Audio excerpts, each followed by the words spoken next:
Guys, it's time for Ad Drop.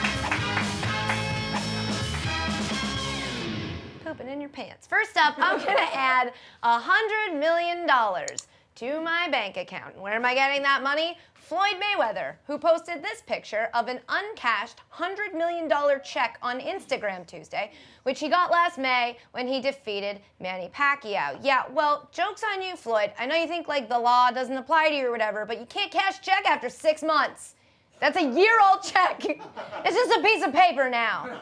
Haha. And I'm gonna drop $1 million because now that I have $100 million, who needs it? Well, Tim Tebow might actually need it. In his new book, Shaken, Tebow reveals that during his short-lived tenure with the Patriots, he had an offer on the table to make a one-day appearance endorsing a product for $1 million paycheck.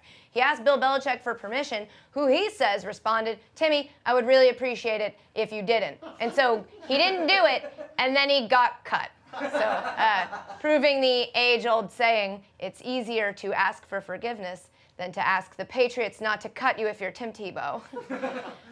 Next up, I'm going to add the Texas Marching Band, who made a field report from our own Bruce Feldman a lot more challenging, but in a fun way. At this point, what you've had, there was no meeting. I think Tom Herman, from what I heard, is supposed to meet with LSU on Saturday. Bruce, I'm just going to guess you're not supposed to be there on the field at that juncture of the day.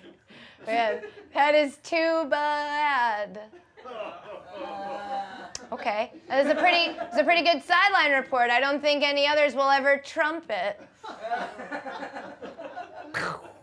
And I'm going to drop the LSU athletic department, who made a field report from ESPN's Laura Rutledge a lot more challenging, but in a we're hiding and making your life unnecessarily difficult just because we don't want to answer any questions way. I traveled all the way up here, and I have to say Joe Oliva was very distressed that I was in the visiting athletic director's box. When asked about reports about Tom Herman to LSU, he said he had no comment and had nothing to say about that. All right, well, good effort to get all the way up there and try at least. That's a long way up.